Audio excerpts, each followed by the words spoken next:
ವ್ಯಕ್ತವಾಗಿದೆ. 200 ಸಾಕ್ಷ್ಯಗಳ ಪೈಕಿ ಪ್ರತ್ಯಕ್ಷ ಸಾಕ್ಷಿ ಸಿಕ್ಕಿದ್ದೆಷ್ಟು? ಸೆಕೆಂಡರಿ ಎವಿಡೆನ್ಸ್ಗಳಿಂದ ಸಾರಥಿಗೆ ಸಂಕಷ್ಟ ಫಿಕ್ಸಾ? ಸಿಡಿಆರ್, ಸಿಸಿಟಿವಿ, ಎಫ್ಎಸ್ಎಲ್ ರಿಪೋರ್ಟ್ ಹೇಳೋದೇನು? ದರ್ಶನ್ ಗ್ಯಾಂಗ್ ವಿರುದ್ಧ ಇರೋ ಸೆಕೆಂಡರಿ ಸಾಕ್ಷ್ಯಗಳೆಷ್ಟು? ಆ ಕುರಿತ ಮಾಹಿತಿ ರಿಪಬ್ಲಿಕನದಲ್ಲಿ. ಪ್ರೈಮರಿ ಎವಿಡೆನ್ಸ್, ಮತ್ತೊಂದು ಕಡೆ ಸೆಕೆಂಡರಿ ಎವಿಡೆನ್ಸ್ ಬಹಳ ಪ್ರಮುಖ ಆಗುತ್ತೆ ಈ ಕೊಲೆ ಕೇಸ್ನಲ್ಲಿ. ಜೊತೆಗೆ ಡಿ ಗ್ಯಾಂಗ್ಗೆ ಇದೇ ಸಾಕ್ಷಿಗಳು ದೊಡ್ಡ ಮಟ್ಟದ ಸಂಕಷ್ಟವನ್ನ ತಂದೊಡ್ಡಬಹುದು ಅನ್ನುವಂತಹ ವಿಚಾರ.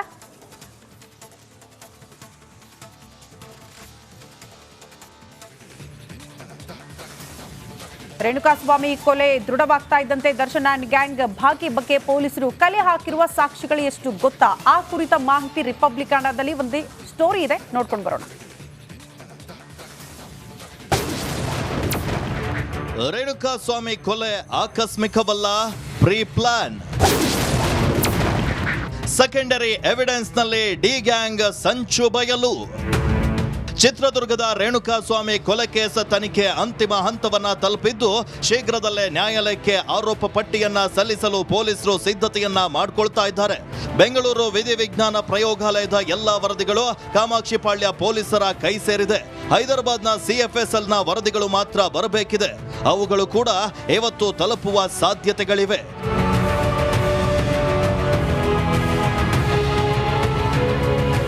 ನಟ ದರ್ಶನ್ ಸೇರಿ ಇಡೀ ಗ್ಯಾಂಗ್ ವಿರುದ್ಧ 33 ಸಿಸಿಟಿವಿ, 190ಕ್ಕೂ ಅಧಿಕ ಸಾಕ್ಷ್ಯ ಸಂಗ್ರಹ, 25ಕ್ಕೂ ಹೆಚ್ಚು ಪ್ರತ್ಯಕ್ಷ ಸಾಕ್ಷಿಗಳನ್ನ ಸಂಗ್ರಹಿಸಿದ್ದಾರೆ ಕಾಮಾಕ್ಷಿಪಾಳ್ಯ ಪೊಲೀಸರು. ಹೀಗಾಗಿ ದರ್ಶನ್ ಪಾಲಿಗೆ ಸೆಕೆಂಡರಿ ಎವಿಡೆನ್ಸ್ ಮುಳುವಾಗುವ ಸಾಧ್ಯತೆ ಹೆಚ್ಚಾಗಿದೆ. ಕೇಸ್ನಲ್ಲಿ 200ಕ್ಕೂ ಹೆಚ್ಚು ಸಾಕ್ಷ್ಯ ಸಿಕ್ಕಿದೆ. ಆದರೂ ಪ್ರತ್ಯಕ್ಷ ಸಾಕ್ಷಿ ಅಂತ ಸಿಕ್ಕಿದ್ದು ಬೆರಳೆಣಿಕೆಯಷ್ಟು ಮಾತ್ರ. ಪ್ರತ್ಯಕ್ಷ ಸಾಕ್ಷಿ ಅಂತ ಪಟ್ಟಣಗೆರೆ ಶೆಡ್ನ ಸೆಕ್ಯೂರಿಟಿ ಸೇರಿ ಕೆಲವು ಸಾಕ್ಷಿಗಳು ಸಿಕ್ಕಿವೆ. ಪ್ರತ್ಯಕ್ಷ ಸಾಕ್ಷಿಯನ್ನ ಡೈರೆಕ್ಟ್ ಎವಿಡೆನ್ಸ್ ಅಂತ ಕೂಡ ಪರಿಗಣಿಸಲಾಗುತ್ತೆ.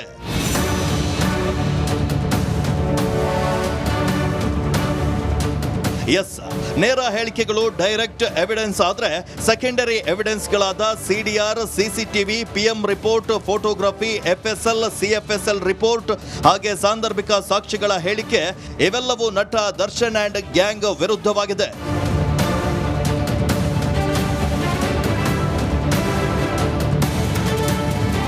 ಸದ್ಯ ಈ ಎಲ್ಲ ವರದಿ ನೋಡಿದಾಗ ರೇಣುಕಾಸ್ವಾಮಿ ಕೊಲೆ ಆಕಸ್ಮಿಕವಲ್ಲ, ಇದೊಂದು ಪೂರ್ವ ನಿಯೋಜಿತ ಕೊಲೆ ಅನ್ನೋದು ಬೆಳಕಿಗೆ ಬಂದಿದೆ. ಎಲ್ಲ ಆರೋಪಿಗಳು ಸಮಾನ ಉದ್ದೇಶ ಹೊಂದಿರೋದು ಮೇಲ್ನೋಟಕ್ಕೆ ಸ್ಪಷ್ಟವಾಗಿದೆ. ಹೀಗಾಗಿ ದರ್ಶನ್ ಆರೋಪಿ ಸಂಖ್ಯೆ ಮಾತ್ರವಲ್ಲ, ಉಳಿದ ಆರೋಪಿಗಳ ಸಂಖ್ಯೆಯೂ ಅದಲು ಬದಲಾಗುವ ಸಾಧ್ಯತೆ ಇದೆ. ಸದ್ಯ ರೇಣುಕಾಸ್ವಾಮಿ ಹತ್ಯೆ ಕೇಸ್ ಸಂಬಂಧ 25ಕ್ಕೂ ಹೆಚ್ಚು ಮಂದಿಯಿಂದ 164 ಹೇಳಿಕೆ ಕೂಡ ದಾಖಲಾಗಿದೆ.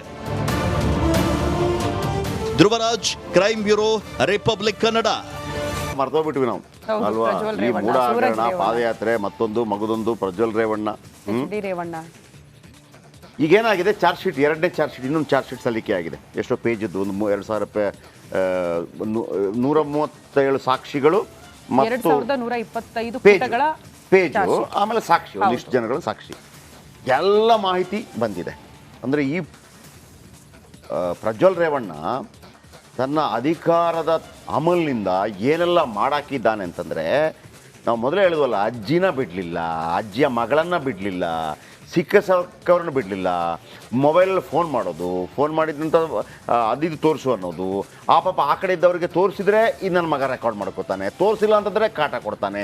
ಇವನು ಹೆಂಗೆ ಅಂತಂದರೆ ಒಳ್ಳೆ ಕೀಚಕರಿವ, ಆಧುನಿಕ ಕೀಚಕ.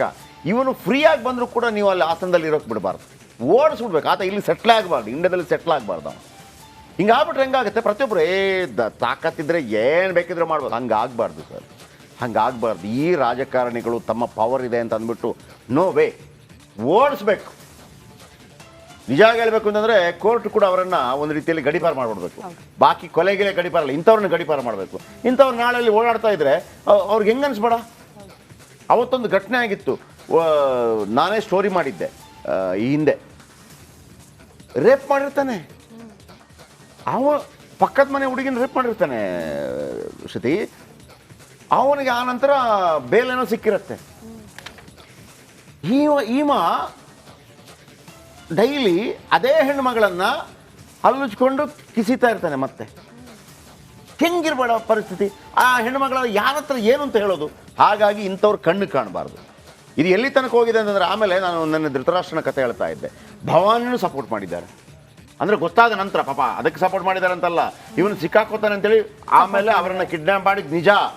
ಅಪ್ಪನಿಂದ ಲೈಂಗಿಕ ಕಿರುಕುಳ, ಮಗನಿಂದ ರೇಪ್, ಹಾಸನ ಲೈಂಗಿಕ ದೌರ್ಜನ್ಯ ಕೇಸ್ಗೆ ದೊಡ್ಡ ಟ್ವಿಸ್ಟ್. ಮಾಜಿ ಸಚಿವ ರೇವಣ್ಣಗೂ ಶುರುವಾಯಿತು ಸಂಕಷ್ಟ. SIT ಚಾರ್ಜ್ ಶೀಟ್ನಲ್ಲಿ ಸ್ಫೋಟಕ ಮಾಹಿತಿ ಬಯಲಾಗಿದೆ. ನಿನ್ನೆ ಹೊಳೆನರಸೀಪುರ ಠಾಣೆ ಕೇಸ್ ಸಂಬಂಧ ಚಾರ್ಜ್ ಶೀಟ್, ಕೋರ್ಟ್ಗೆ ಚಾರ್ಜ್ ಶೀಟ್ ಸಲ್ಲಿಸಿರುವಂತಹ SIT ಅಧಿಕಾರಿಗಳು. ಚಾರ್ಜ್ ಶೀಟ್ನಲ್ಲಿರುವ ಸ್ಫೋಟಕ ಮಾಹಿತಿಗಳು, ರಿಪಬ್ಲಿಕ್ ಕನ್ನಡದಲ್ಲಿ ಚಾರ್ಜ್ ಶೀಟ್ನ ಎಲ್ಲ ಮಾಹಿತಿಗಳು. ನನಗನ್ಸೋ ಪ್ರಕಾರ ರೇವಣ್ಣ ಮತ್ತು ರೇವಣ್ಣ ಪತ್ನಿ ಇಬ್ಬರು ಕೂಡ ಒಳಗೆ ಹೋಗ್ತಾರೆ ಮತ್ತೊಮ್ಮೆ.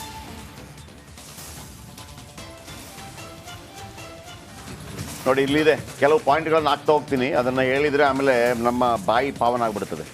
ಚಾರ್ಜ್ ಶೀಟ್ನಲ್ಲಿ ಏನಿದೆ, ಹಣ್ಣು ಕೊಡೋ ನೆಪದಲ್ಲಿ ರೇವಣ್ಣರಿಂದ ಲೈಂಗಿಕ ಕಿರುಕುಳ, ಎಲ್ಲ ಕೆಲಸಗಾರರಿಗೆ ಹಣ್ಣು ಕೊಡ್ತಾ ಇದ್ದಾರೆ ರೇವಣ್ಣ. ಓಹೋ ಹಣ್ಣು ಕೊಡೋ ಮುಸುಡಿ ನೋಡು. ಕೊನೆಯಲ್ಲಿ ಹಣ್ಣು ಕೊಡೋ ನೆಪದಲ್ಲಿ ಸಂತ್ರಸ್ತೆಗೆ ಲೈಂಗಿಕ ಕಿರುಕುಳ. ಹೊಳೆನರಸೀಪುರ ಮನೆಯಲ್ಲಿ ಲೈಂಗಿಕ ಕಿರುಕುಳ. ಕ್ಲೀನ್ ಮಾಡಲು ಬಸವನಗುಡಿಗೆ ಮನೆಗೆ ಬಂದಿದ್ದ ಸಂತ್ರಸ್ತೆ, ಅಲ್ಲೂ ಕಿರುಕುಳ. ಏನರೋ ನಿಮ್ಮದು, ಏನರೋ ಕಾಟ.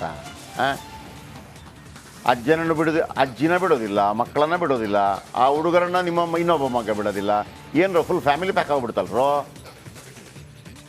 ರೇವಣ್ಣರಿಂದ ಅತ್ಯಾಚಾರ, ಭವಾನಿ ರೇವಣ್ಣ ಮನೆಯಲ್ಲಿ ಇಲ್ಲದಾಗ ಅತ್ಯಾಚಾರ, ರೇಪ್ ಮಾಡಿ ರೆಕಾರ್ಡ್ ಮಾಡೋದು. ಅಬ್ಬಾ ಇದೇನೋ ಒಂದು ಕಾಯಿಲೆ ಇದೆ ಕಣ್ರೆ ನಿಮಗೆ, ಕಾಯಿಲೆ ಇದೆ. ಯಾರಿಗಾದ್ರೂ ಹೇಳಿದರೆ ಆಮೇಲೆ ಹೆಣ್ಮಗಳನ್ನು ಅತ್ಯಾಚಾರ ಮಾಡಿ ಹೇಳಿದ್ರೆ ನಿನ್ನ ಗಂಡನನ್ನು ಜೈಲಿಗೆ ಹಾಕ್ತೀನಿ ಅಂತ ಬೆದರಿಸೋದು. ಇದು ಪ್ರಜ್ವಲ್ಲ. ಅಯ್ಯಯ್ಯೋ. ಆಮೇಲೆ ತಾಯಿ, ಆಮೇಲೆ ಸಂತ್ರಸ್ತೆ ಮಗಳಿಗೆ ಕರೆ ಮಾಡೋದು. ಆಮೇಲೆ ಲೈಂಗಿಕ ಕಿರುಕುಳ ಸಾಕ್ಷ್ಯನಾಶಕ್ಕಾಗಿ ವಿದೇಶಕ್ಕೆ ತೆರಳಿದ್ರಂತೆ ಇವ.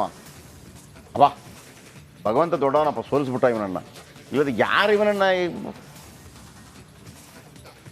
ಆಮೇಲೆ ರೆಕಾರ್ಡ್ ಮಾಡ್ಕೊಳ್ಳೋದು. ಓಹೋ ಒಳ್ಳೆ ಕ್ಯಾಮ್ರಾಮನ್ಗಳೆಲ್ಲ ಸೇರಿ ಇವನಿಗೊಂದು ಸನ್ಮಾನ ಮಾಡ್ಬೇಕಂಡ್ರು.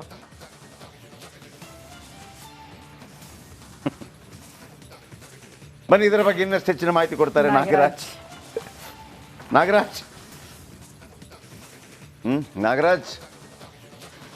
ಇವರ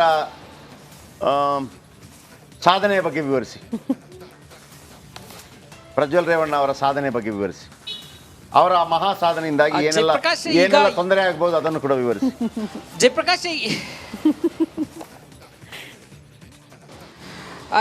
ಜಯಪ್ರಕಾಶ್, ಈಗಾಗಲೇ ಏನು ಈ ಒಂದು ಒಟ್ಟು 4 ಪ್ರಕರಣಗಳು ಪ್ರಜ್ವಲ್ ರೇವಣ್ಣ ಮೇಲೆ ದಾಖಲಾಗಿದ್ದು, ಅದರಲ್ಲಿ ಹೊಳೆನರಸೀಪುರ ಟೌನ್ ಠಾಣೆಯಲ್ಲಿ ಅವರ ತಂದೆ HD ರೇವಣ್ಣ ಮತ್ತು ಪ್ರಜ್ವಲ್ ರೇವಣ್ಣ ಮೇಲೆ ದಾಖಲಾಗಿದ್ದ 1 ಪ್ರಕರಣ, CIDಯಲ್ಲಿ ಅತ್ಯಾಚಾರಕ್ಕೆ ಸಂಬಂಧಿಸಿದಂತೆ 2 ಪ್ರಕರಣ, ಹಾಗೆಯೇ ಈ ಒಂದು